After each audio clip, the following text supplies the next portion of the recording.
Hey guys, Captain Alex Mason here, and I'm going to read some more intel since I haven't done that in a while. This is from the Defector mission. Alright, date November 2nd, 1968. To William Colby, Chief Far East Division DDF, or DDP. From Ryan Jackson, Chief Analyst. Subject, confirmation of mass civilian killings during NVA occupation of Way City, January 31st to February 24th, 1968, during the Tet Offensive. 1. Since the end of the Tet Offensive, dozens of mass graves have been unearthed in and around the borders of Way City. Initial estimate number upwards of 5,000 civilian and POW corpses who were found bound, tortured, and in some cases seemingly buried alive. These discoveries confirm rampant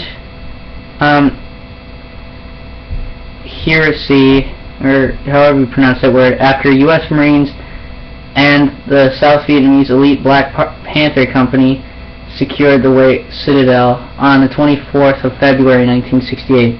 Full analysis of post-mortems can be found in Tab A. 2.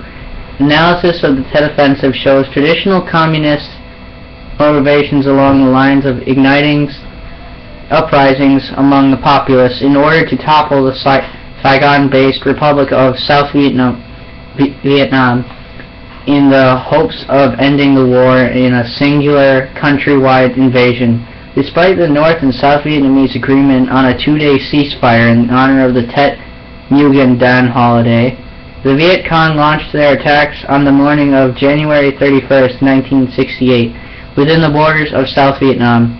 2A. Within 24 hours, NVA had joined the battle in full force, and fighting spread to a countrywide scale with more than 80,000 NVA troops assaulting over 100 municipalities in Tab B. 2B. Between the battles of Khe Sanh, Way, and Saigon, amongst scattered in-country fighting, U.S. troops suffered 543 killed in action and over 2,500 wounded. This is the highest U.S. casualty rate for a single week since the inception of the war. For details on the full effects of the Tet Offensive, see DoD reports in Tab C. 3. Field reports based off human and Viet Cong documentation captured during and after the siege of Way City validate every report of a VC and NVA coordinated massacre of ARVN soldiers, civil servants, political party members, religious leaders, as well as American and other foreign civilians. This was clearly a large-scale cleaning of the entire social stratum, focused predominantly on anyone friendly to or associated with American forces within the country. 4. It appears the massacre was executed in 3 phases. 4A. Phase 1. Kangaroo courts were set up specifically for local ARVN officials. These trials lasted no longer than 10 minutes, and the accused were always found guilty of crimes against the people. Summary executions were immediate. 4B. Phase 2. A system of social reconstruction took place along the Maoist doctrine in order to build what has been cited as a new social order. Those dubbed counter-revolutionaries, i.e. Catholics, intellectuals, prominent businessmen, and other imperialist dogs, were targeted and fell to summary execution. 4C. Phase 3. In the days leading up to the reacquisition of the city into Allied control, the order was given to leave no witnesses behind. Any person or group who could identify Viet Cong individuals as taking part in Way City occupation was to be killed and their body hidden. 4D. Eyewitness accounts can be found in Tab D. Enclosures. We got some graphic pictures of what Way City looked like after a couple of battles, and then the red shows where Viet Cong attacked. Dates: January 29th, 1968, to Richard Kane, from Ryan Jackson, Chief Analyst. Subjects: Soviet Special Forces presence in North Vietnam.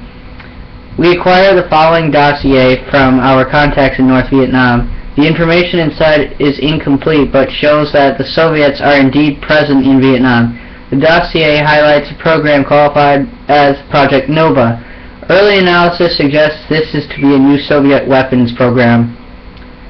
Relevant agency assets operating within Soviet borders were contacted to confirm this theory, but not one was able to verify the existence of the Project Nova, let alone uncover its purpose. Our inability to confirm this project's existence via HUMINT suggests a highly classified program on par with the Soviets' recent experiments with cobalt and salted bombs.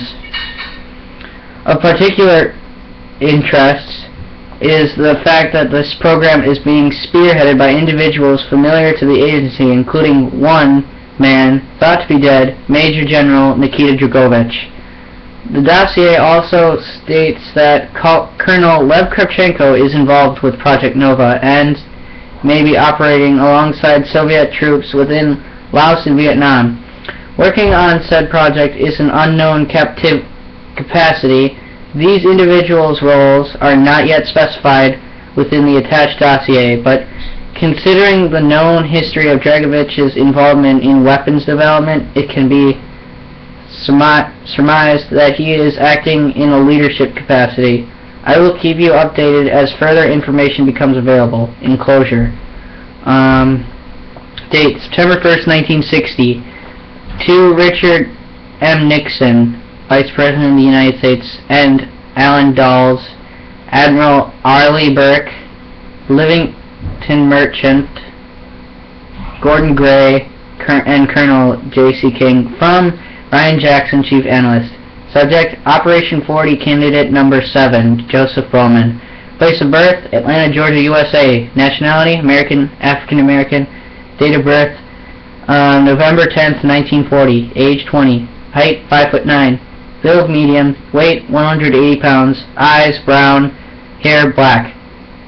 Summary profile. Following in the footsteps of his World War II veteran father, the candidate enlisted in the U.S. Navy at the age of 17 and showed a resilience and drive that put his recruit mates to shame. Immediately following the completion of boot camp, the candidate requested and was selected to attend the Underwater Demolition Team School.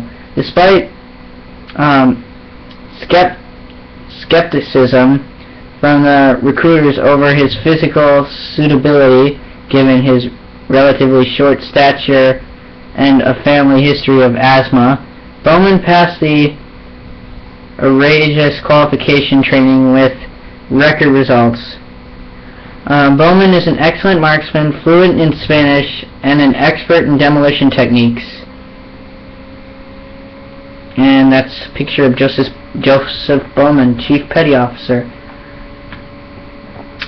So I guess the next intel would be the numbers intel. I'm gonna read that one and then I'm gonna stop because Project Nova is the one you really want to hear separately than the others. So I'll see you guys later. Well, actually, I can probably read it now. Okay, and these are numbers. Date: February 7, 1968. To Richard Kane, from Ryan Jackson, Chief Analyst. Clark Journal Excerpt 1, August 1st, 1966. Here's the entry you requested from Daniel Clark's journal. I saw Dr. Church's lifeless body being thrown into an incinerator in one of the labs after hours. The guards didn't notice me. It is clear to me that Dragovich and Steiner will kill all of the freelancers on the project, ensuring that no one ever finds out what we are doing here. My work is almost complete, and I will undoubtedly end up on this list. Well, no thank you, Dragovich.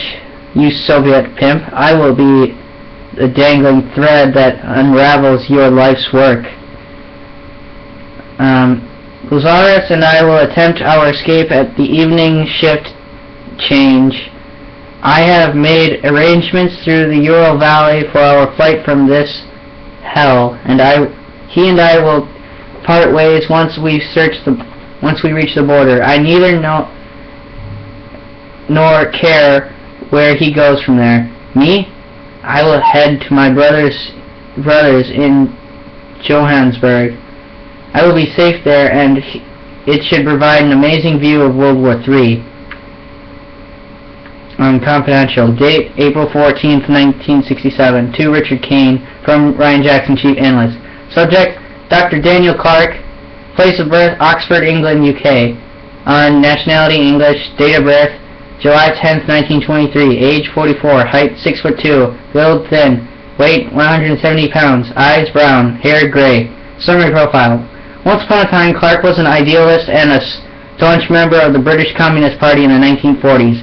As tensions rose and the Cold War escalated, he was ousted from various scientific societies due to his open and regularly vocalized political opinions. As McCarthyism took hold in the U.S., similar sentiments spread to the United Kingdom, and Clark was even further demonized by his peers. He soon found himself without support for his research on the curing of livestock and farm workers from various biological and chemical maladies, such as anthrax and foot and mouth disease. A pariah, Clark was forced to leave the country in order to find new supporters. In 1964, Clark traveled to Moscow to meet a party representative for a new top-secret Soviet initiative project known as Project Nova. That representative was General Nikita Dragovich, or Major General Nikita Dragovich. Personal history and academic records, psychological profile enclosed. If you notice the picture on his hand, all that stuff, it's the same prints found on the Pentagon thief, but he's not the Pentagon thief. Also, the stuff on his face is also found on the Pentagon thief. Is that it? Wow, that was a really short paper. Anyway, I will see you guys later.